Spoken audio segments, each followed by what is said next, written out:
Welcome to the Slop Farm. Enjoy the video. You're starting with 2 checks.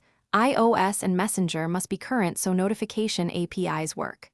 Once done, open Settings and tap Notifications, then find Messenger.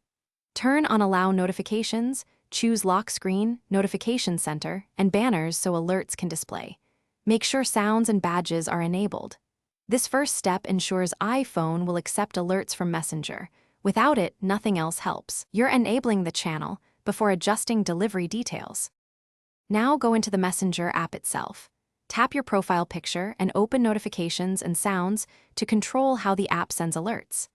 Enable message and group notifications and set preview preferences so you know what's arriving.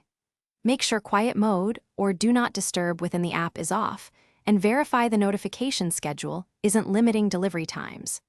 Adjust sound and vibration so alerts register immediately. These in-app settings determine how Messenger creates notifications for iOS to present.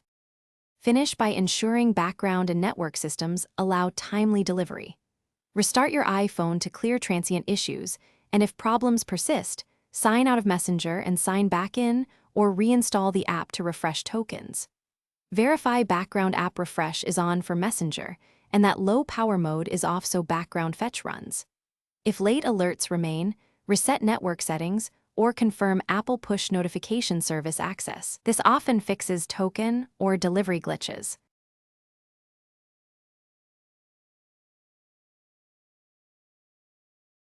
Thanks for watching.